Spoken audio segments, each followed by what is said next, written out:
ಅಹಿಂಸೆಯನ್ನು ಪ್ರತಿಪಾದಿಸೋದಕ್ಕೆ ರಾಹುಲ್ ಗಾಂಧಿಗೆ ಸನಾತನ ಧರ್ಮದ ಹಿಂದೂ ದೇವರೇ ಬೇಕಿತ್ತ? ಅಹಿಂಸೆಯನ್ನು ಪ್ರತಿಪಾದಿಸೋದಕ್ಕೆ ರಾಹುಲ್ ಗಾಂಧಿಗೆ ಭಗವಂತ ಶಿವನ ಭಾವಚಿತ್ರದ ಅವಶ್ಯಕತೆ ಇತ್ತ? ಏತಕ್ಕಾಗಿ? ಬೇರೆ ಮತದ ದೇವರುಗಳು ಕಣ್ಣಿಗೆ ಕಾಣಲಿಲ್ವಾ? ಕಣ್ಣಿಗೆ ಕಂಡರೂ ತೋರಿಸೋದಕ್ಕೆ ಭಯನ? ನಮ್ಮದೇ ದೇಶದಲ್ಲಿ, ನಮ್ಮದೇ ಸಂಸತ್ತಿನಲ್ಲಿ, ನಮ್ಮದೇ ಧರ್ಮವನ್ನು ಗುರಿಯಾಗಿಸಿಕೊಂಡು ದಾಳಿಯನ್ನು ಮಾಡ್ತಾರೆ ಅಂದರೆ ನೀವು ಹಿಂದೂಗಳು, ಮೊದಲು ನೀವುಗಳು ಹಿಂದೂಗಳು ಸರಿ ಇಲ್ಲ.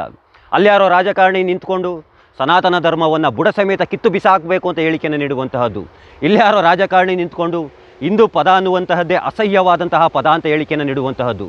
ನಮ್ಮ ರಾಹುಲ್ ಗಾಂಧಿ ಇನ್ನೊಂದೆರಡು ಹೆಜ್ಜೆ ಮುಂದೆ ಹೋಗಿ ಹಿಂದೂ ಧರ್ಮದಲ್ಲಿ ಶಕ್ತಿ ಅಂತ ಇದೆ, ಆ ಶಕ್ತಿಯ ವಿರುದ್ಧವಾಗಿ ಹೋರಾಟವನ್ನು ಮಾಡಬೇಕು ಅಂತ ಹೇಳಿಕೆಯನ್ನು ನೀಡುವಂತಹದ್ದು. ಏನೋ ಶಕ್ತಿ ದೇವತೆಯರ ವಿರುದ್ಧವಾಗಿ ಹೋರಾಟವನ್ನು ನಡೆಸ್ತೀರಾ? ಇವರ ಪ್ರಕಾರವಾಗಿ ಯಾವ ರೀತಿಯಾಗಿ ಅಂತಂದರೆ, ಭಗವಂತ ಮಹಾವಿಷ್ಣು, ಭಗವಂತ ಶಿವ, ದುರ್ಗಿ, ಕಾಳಿ, ರಾಕ್ಷಸರನ್ನೆಲ್ಲ ಸಂಹಾರವನ್ನು ಮಾಡಿದ್ರು. ಶ್ರೀರಾಮರು ರಾವಣನನ್ನು ಸಂಹಾರವನ್ನು ಮಾಡಿದ್ರು. ಇವರೆಲ್ಲರೂ ಹಿಂಸಾವಾದಿಗಳು, ಅಹಿಂಸಾವಾದಿಗಳಲ್ಲ. ಹಾಗಾದರೆ ಇವರೆಲ್ಲ ಹಿಂದೂಗಳಲ್ಲ. ಗಾಂಧಿ ಮಾತ್ರ ಅಪ್ಪಟ ಹಿಂದೂ. ಏತಕ್ಕಾಗಿ ಅಂತಂದರೆ ಅಹಿಂಸಾವಾದಿಗಳಾಗಿದ್ದರು ಅಲ್ವಾ ನಿಮ್ಮ ಪ್ರಕಾರವಾಗಿ? ಅದೇನೋ ದೊಡ್ಡದಾಗಿ ಹೇಳಿಕೆಗಳನ್ನೆಲ್ಲ ನೀಡ್ತಾ ಇದ್ರಿ ಮೊದಲೆಲ್ಲ.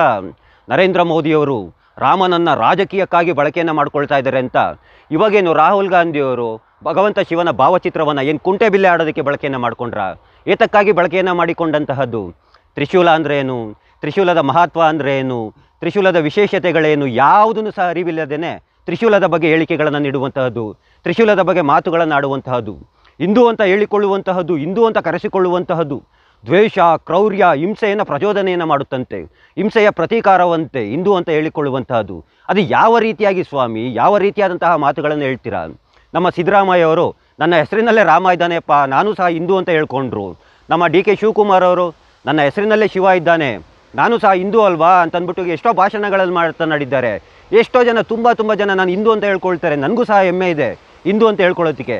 ಹೀಗಿದ್ರೆ ನಾನು ಸಹ ದ್ವೇಷದ ಪ್ರತೀಕಾರನ, ನಾವು ಹಿಂಸೆಯ ಪ್ರತೀಕಾರನ, ನಾವು ಹಿಂಸೆಗಳನ್ನೇ ಬರೀ ಮಾಡಿಕೊಂಡು ಕೂತ್ಕೊಂಡಿರ್ತಾರ? ಹಿಂದೂ ಅಂತಂದರೆ ಬರೀ ಹಿಂಸೆಯನ್ನು ಮಾಡುವಂತಹದ್ದು ಅಷ್ಟೇನೇನ? ಮತ್ತೆ ಏನೂ ಇಲ್ವಾ ಹಿಂದೂ ಧರ್ಮದಲ್ಲಿ? ಅದು ಯಾಕೆ ಸ್ವಾಮಿ ಈ ರೀತಿಯಾದಂತಹ ಹೇಳಿಕೆಗಳನ್ನು ನೀಡ್ತೀರಾ? ಮೊದಲು ನಮ್ಮ ಹಿಂದೂಗಳು ಸರಿ ಇಲ್ಲ. ನಮ್ಮ ಹಿಂದೂಗಳು ಸರಿ ಇದ್ದಿದ್ದರೆ ಎಲ್ಲವೂ ಸಹ ಸರಿ ಹೋಗೋದು. ಅದೇನೋ ಕೊನೆಗೆ ಒಂದು ಮಾತನ್ನು ಹೇಳ್ತಿರ್ತಾರೆ, ಏನು RSSನವರು BJPಯವರು ಹಿಂದೂ ಧರ್ಮವನ್ನು ಗುತ್ತಿಗೆಗೆ ಪಡ್ಕೊಂಡಿದ್ದಾರೆ ಅಂತ. ಹೌದು ಸ್ವಾಮಿ, ಗುತ್ತಿಗೆಗೆ ಪಡ್ಕೊಂಡಿದ್ದಾರೆ. ನೀವು ಸಂವಿಧಾನವನ್ನು ಗುತ್ತಿಗೆಗೆ ಪಡ್ಕೊಂಡಿಲ್ವಾ? ಯಾವಾಗಲೂ ನಾವು ಸಂವಿಧಾನ ರಕ್ಷಣೆಯನ್ನು ಮಾಡ್ತೀವಿ, ನಾವು ಸಂವಿಧಾನ ರಕ್ಷಣೆಯನ್ನು ಮಾಡ್ತೀವಿ ಅಂತಂದ್ಬಿಟ್ಟು ದೊಡ್ಡದಾಗಿ ಹೇಳ್ತಿರ್ತೀವಲ್ಲ, ಅದೇ ರೀತಿಯಾಗಿಯೇ ಅವರನ್ನು ಸಹ ಗುತ್ತಿಗೆಗೆ ಪಡ್ಕೊಂಡಿದ್ದಾರೆ. ಮೊದಲು ನಮ್ಮ ಹಿಂದೂಗಳು ಬದಲಾಗಿ, ನೀವುಗಳು ಬದಲಾಗೋ ತನಕ ಇದೇ ರೀತಿಯಾಗಿ ನಮ್ಮ ಧರ್ಮದ ಮೇಲೆ ದಾಳಿಗಳನ್ನು ಮಾಡ್ತಾನೆ ಇರ್ತಾರೆ. ನೀವುಗಳು ಯಾವಾಗ ಎಲ್ಲಿಯ ತನಕ ನೀವು ಅವರ ವಿರುದ್ಧವಾಗಿ ಮಾತನಾಡೋದಿಲ್ವೋ ಅಲ್ಲಿಯ ತನಕ ಇದೇ ರೀತಿಯಾದಂತಹದ್ದು. ನಮ್ಮ ಧರ್ಮವನ್ನು ಹೀಯಾಳಿಸ್ತಿರ್ತಾರೆ, ನಮ್ಮ ದೇವರುಗಳನ್ನು ಹೀಯಾಳಿಸ್ತಿರ್ತಾರೆ, ನಮ್ಮ ಧರ್ಮವನ್ನು ಗುರಿಯಾಗಿಸ್ಕೊಂಡು ದಾಳಿಗಳನ್ನು ಪ್ರತಿದಿನ ಮಾಡ್ತಾನೆ ಇರ್ತಾರೆ. ಇದು ಪ್ರಾರಂಭಿಕ. ಇನ್ನು ಮುಂದೆ ಹೋಗ್ತಾ ಇನ್ನು ಯಾವ ಹಂತದಲ್ಲಿ ನಮ್ಮ ಧರ್ಮವನ್ನು ಹೀಯಾಳಿಸ್ತಾರೋ, ಮಾತನಾಡ್ತಾರೋ ಅದೇನೋ ಗೊತ್ತಿಲ್ಲ. ನಮ್ಮ ರಾಹುಲ್ ಗಾಂಧಿಯವರು ಅಹಿಂಸಾವಾದಿಗಳಲ್ವಾ? ನಮ್ಮ ರಾಹುಲ್ ಗಾಂಧಿಯವರು ಅಹಿಂಸಾವಾದಿಗಳಾಗಿರೋದ್ರಿಂದ ಅವ್ರಿಗೆ ಒಂದು ಸಜೆಷನ್ ನೀಡಬೇಕು ನಾನು. ರಾಹುಲ್ ಗಾಂಧಿಯವ್ರಿಗೆ ಯಾರಾದ್ರೂ ಹೇಳ್ರಪ್ಪ, ರಾಹುಲ್ ಗಾಂಧಿಯವ್ರ ಜೊತೆ ಗನ್ಮ್ಯಾನ್ಗಳಿರ್ತಾರಲ್ಲ, ಆ ಗನ್ಮ್ಯಾನ್ಗಳಿಗೆ ಗನ್ನನ್ನು ವಾಪಸ್ ತೊಗೊಂಬಿಟ್ಟು ಒಂದೊಂದು ಲಾಠಿ ಕೊಟ್ಬಿಟ್ಟು ಹಿಂಸೆಯನ್ನು ಮಾಡೋದಕ್ಕೆ ಹೋಗ್ಬೇಡಿ, ನಾವು ಅಹಿಂಸಾವಾದಿಗಳು ಅಂತ ಅಂದ್ಬಿಟ್ಟು ಎಲ್ಲ ಹೊರಗಡೆ ಕಳಿಸ್ಕೊಡಿ. ಅವಾಗ ತುಂಬ ಚೆನ್ನಾಗಿರುತ್ತೆ. ಏತಕ್ಕಾಗಿ? ರಾಹುಲ್ ಗಾಂಧಿಯವರ ಬಾಡಿಗಾರ್ಡ್ಗಳಲ್ಲಿ ಗನ್ನನ್ನು ಇಟ್ಕೊಂಡಿರೋಂತಹದ್ದು. ಗನ್ನು ಹಿಂಸೆಯನ್ನು ಪ್ರಚೋದಿಸುತ್ತೆ ತಾನೇ. ಹಿಂಸೆ ಮಾಡೋಕ್ಕೆ ಹೋಗ್ಬಾರ್ದು, ಗನ್ ಇಟ್ಕೊಳಕ್ಕೆ ಹೋಗ್ಬಾರ್ದು. ಒಂದು ಕಡ್ಡಿನೋ ಒಂದು ಬಳಪನೋ ಪೆನ್ನೋ ಇಟ್ಕೊಂಡು ಓಡಾಡೋದಕ್ಕೆ ಹೇಳಿ. ಮೊದಲು ನೀವು ಹಿಂದೂಗಳು ಬದಲಾಗಿ ಅಂತ ಹೇಳ್ತಾ, ಎಲ್ರಿಗೂ ಒಳ್ಳೆಯದಾಗಲಿ, ಅದೇನು ಬದಲಾಗ್ತಿರೋ ಗೊತ್ತಿಲ್ಲ ಅಂತಲೂ ಸಹ ಹೇಳ್ತಾ, ಎಲ್ರಿಗೂ ಧನ್ಯವಾದಗಳು. ಜೈ ಶ್ರೀಕೃಷ್ಣ.